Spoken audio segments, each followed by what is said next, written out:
ਲੱਖ ਦਾ ਹੋਣ ਵਾਸਤੇ ਪੁੱਤਰ ਪਹਿਲੇ ਕੱਖ ਦਾ होना पैदा 2017 में ऑलमोस्ट कोई 70,000 प्लस जो है ना वो मैं सैलरी ले रहा था। मैंने अपने दोस्तों से बात की कि यार इस तरीके से जो है ना एक जॉब मिल रही है जो कि 25,000 दे रहे हैं और उस टाइम मैं 70,000 ले रहा था। 70,000 मुझे मेरे दोस्तों ने भी जो है ना बोला कि यार ये तेरा गलत डिसीजन है, 70,000 रुपये की जॉब छोड़ के 80,000 रुपये की जॉब छोड़ के तो ये क्यों डिसीजन ले रहा है, जिनका बहुत बड़ा रोल है मेरी ज़िंदगी को ट्रांसफॉर्म करने में। I was very aggressive, I was very short tempered. So here we are with another video. और आज की वीडियो में हम जो डिस्कस करने जा रहे हैं वो ये है कि लख दा होने वास्ते पुत्तर पहले कख दा होना पैंदा। ये एक पंजाबी एक कहावत है कि अगर आपको ज़िंदगी में कुछ कामयाबी हासिल करनी है so you need to work very hard. आपको पहले ज़ीरो अपने आप को करना पड़ेगा, अपनी अना को। मैं चूँकि सॉफ्टवेयर इंजीनियर हूँ और ऑलमोस्ट 5 ईयर्स का मेरा एक्सपीरियंस है एज ए सॉफ्टवेयर इंजीनियर। मैं एक जगह पे काम कर रहा था जिसमें कि मैं तकरीबन कोई 2017 में ऑलमोस्ट कोई 70,000 प्लस जो है ना वो मैं सैलरी ले रहा था। और वहाँ पे मैं गेम डेवलपमेंट करता था और गेम्स जो है ना वो मैं डिज़ाइन करता था, डेवलप करता था, उनको बनाता था।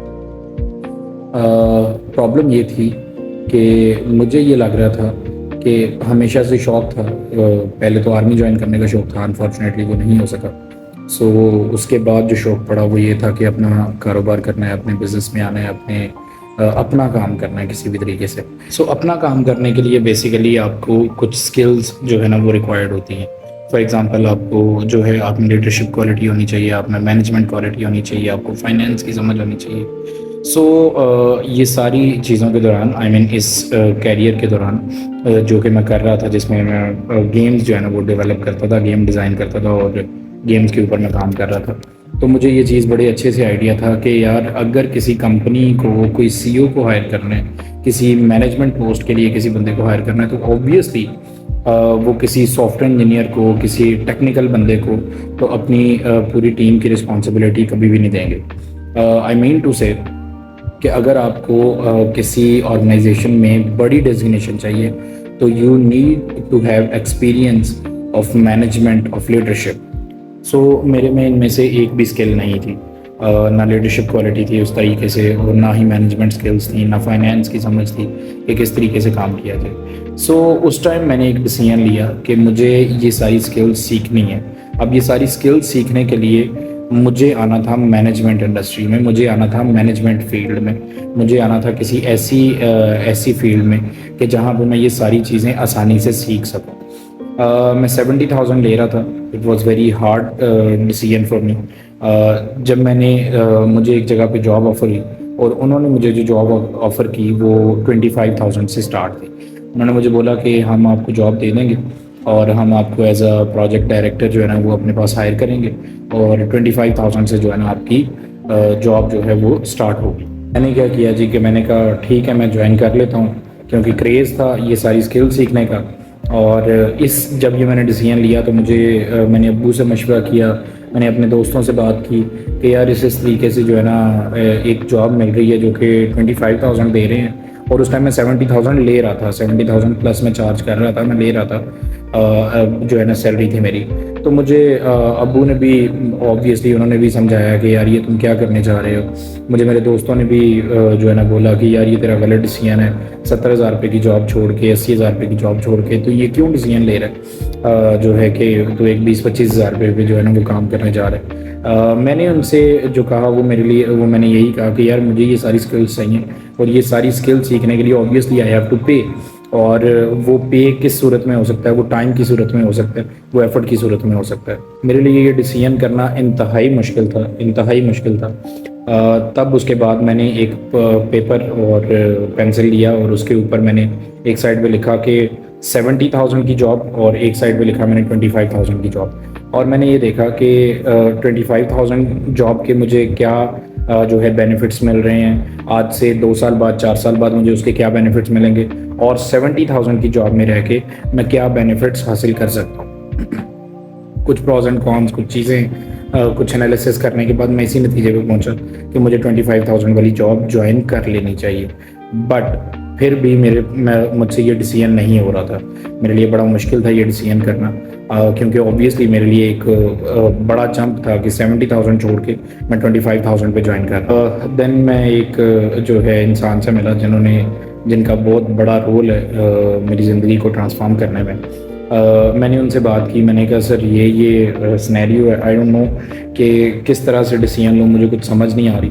उन्होंने मुझे बोला कि आप फ्यूचर में क्या करना चाह रहे हो। ऐसा तो है कि सर मेरा जो वो है मेन गोल है वो ये है कि आर्मी ज्वाइन करनी थी, अनफॉर्चुनेटली वो तो नहीं हो सके। So now I just want to make my own business. उन्होंने मुझे बोला कि अपना बिजनेस करने के लिए तुझे किन किन स्किल्स की ज़रूरत है। मैंने उनसे लिस्ट डाउन किया कि मुझे लीडरशिप चाहिए, मुझे मैनेजमेंट चाहिए, मुझे फाइनेंस की समझ चाहिए, मुझे सेल्स की समझ चाहिए, मुझे मार्केटिंग की समझ चाहिए, जो कि बीइंग अ सॉफ्टवेयर इंजीनियर मेरे पास सब कुछ नहीं है। सो उन्होंने मुझे बोला कि फिर अब तेरा क्या डिसीजन है। मैंने कहा मुझे समझ नहीं आ रहा, सब लोग यही कह रहे हैं कि ये बड़ा गलत डिसीजन है तेरा। 70,000 की जॉब छोड़ के 25,000 की जॉब पे जा रहा था। सो उन्होंने जो मुझसे बात की वो बात ये थी कि पुत्र लख दा होने वास्ते पहले कख दा होना पैंदा। सो बस उन्होंने इतनी बात की और उन्होंने मुझे बोला कि बस अब ये डिसीजन तेरे हाथ में है। अगर तू अब वाकई अपनी ज़िंदगी में कुछ करना चाहता है और ट्रांसफॉर्म करना चाहता है, इसमें चेंज देखना चाहता है, तो तुझे अब डिसीजन तो लेना पड़ेगा। अगर तू नहीं भी लेता तो फिर भी तू देख लेगा अपने तेरे आज से 5 साल बाद तू कहाँ होगा, और अगर तू ले लेगा तो फिर भी तेरी एक अलग ज़िंदगी शुरू हो जाएगी। सो आई टुक अ डिसीजन। मैंने वो डिसीजन लिया और मैंने वो 25,000 की जॉब ज्वाइन कर ली और वहाँ पे मैंने as a project director join किया।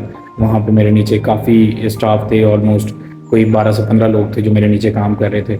I was very aggressive, I was very short tempered, बहुत गुस्सैल था मैं।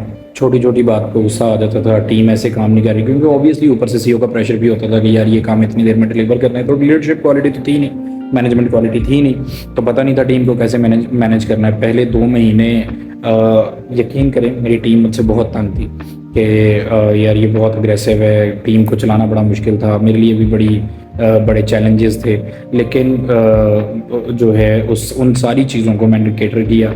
आहिस्ता आहिस्ता मैंने अपने आप पे काम करना शुरू किया, अपने एंगर को जो है वो चैनलाइज करना शुरू किया, उसके ऊपर काम करना शुरू किया, चीज़ें सीखना शुरू की, देखा कि लीडरशिप कैसे होती है, मैनेजमेंट कैसे होती है, काम कैसे होता है, टीम को कैसे मोटिवेट किया जाता है, टीम से कैसे काम करवाया जाता है। बहुत सारी स्किल सीखी। बाद में जिस भी जो है जगह पे काम कर रहा हूँ, मैंने अपना बिजनेस खड़ा किया है, मुझे अपनी टीम को मैनेज करना आता है, मैं अपने काम कर रहा हूँ, अपना लीडरशिप क्वालिटी है, लोगों के साथ मीटिंग्स होती हैं, लोगों के साथ उठना बैठना होता है, बहुत सारी चीज़ें जो है ना वो अल्हम्दुलिल्लाह मैं मैनेज कर रहा हूँ और अपनी टीम को साथ लेके चल रहा हूँ। सो इट्स ऑल अबाउट कि आपको कभी ना कभी ज़िंदगी में कोई एक ऐसा डिसीजन लेना पड़ता है कि जिसके बाद फिर आप वापस मुड़ के नहीं देखते। मुझे वो डिसीजन लेने के बाद मैंने अपने अंकल से बात की, उनका अपना बिजनेस है, और मैंने उनसे बात की कि ये मैंने डिसीजन लिया, मुझे मतलब शायद रिग्रेट हो रहा है कि शायद मैंने गलत किया था। तो उन्होंने मुझे बोला कि परिंदा एक दफ़ा अपने घोंसले से उड़ जाता है तो देन वो वापस मुड़ के नहीं देखता। सो उस टाइम नया एक ड्रामा आया था मेरे पास तुम हो, तो उन्होंने मुझसे बोला कि तुमने वो ड्रामा देखा है मेरे पास तुम हो। मैंने कहा हाँ बिल्कुल। तो उन्होंने मुझे बोला कि उसकी बेगम उसको छोड़ के चली जाती है और जब वो वापस आती है तो हुमायूं सईद जो है उसको क्या बोलता है, वो कहता है कि तुम्हारी कोई जगह नहीं है मेरी लाइफ में, और फिर वो अपनी लाइफ को कैरी ऑन करता है और अपनी लाइफ को अलग से लेकर चलता है। सो थिंग इज़ दिस कि एक दफ़ा आप कोई डिसीजन ले लेते हैं, पहली बात तो ये कि आप एक डिसीजन लेने से पहले 1000 दफ़ा सोचें, ठीक है, और एक दफ़ा एक डिसीजन ले लें, देन स्टिक टू इट, आप उस पर डट जाएं, आप उस पर काम करें, मेहनत करें, और उस डिसीजन को सही करने के लिए फिर आपको जो भी जी जान लगाना पड़ता है आप उसमें लगा दें। सो माई पॉइंट इज़ दिस कि कभी कभी आपको ऐसा हार्ड डिसीजन ज़िंदगी में लेना पड़ता है कि जो आपकी ज़िंदगी में ये वैल्यू ऐड कर देता है कि लख दा होने वास्ते पहले कख दा होना पैंदा। So this was the case study. I hope आपको ये वीडियो पसंद आई होगी। अगर आपको पसंद आई है लाइक शेयर और कमेंट्स करें, और अपनी राय का इजहार नीचे कमेंट्स में ज़रूर करें। अगर आपकी कोई ऐसी केस स्टडी है, आपकी ज़िंदगी में कोई ऐसा वाक़या हुआ है तो नीचे कमेंट्स में बताएं, ताकि हमें आपकी ज़िंदगी से भी कुछ ना कुछ सीखने को मिले। ज़िंदगी में हमेशा इंसान सीखता रहता है, दिन ब दिन लर्निंग होती है, रोज़ कोई नई बात, रोज़ कोई नई चीज़ जो है ना वो आपको सीखने को मिलती है। सो अपने कमेंट्स ज़रूर नीचे किया करें, अपनी राय का ज़रूर इजहार किया करें, ओपिनियन देना, ओपिनियनेटिव होना ज़रूरी है ज़िंदगी में। अगर आपका अपना कोई ओपिनियन नहीं है और आपने लोगों के घड़े हुए ओपिनियंस को अपना ओपिनियन बता के चिपका रहे हैं, देन आपकी आपकी अपनी ज़िंदगी में कोई ऐसा कोई एक्सपीरियंस नहीं है, एक्सपोजर नहीं है। सो आपका अपना ओपिनियन होना चाहिए, आपकी अपनी राय होनी चाहिए हर चीज़ के ऊपर। सो अगर आपका कोई अपनी कोई कहानी है तो आप आगे नीचे कमेंट्स में ज़रूर शेयर करें। Thank you so much. इंशाल्लाह फिर किसी नई वीडियो में मुलाकात होगी आपसे, तब तक के लिए अपना बहुत सारा ख्याल रखें। अल्लाह हाफ़िज़।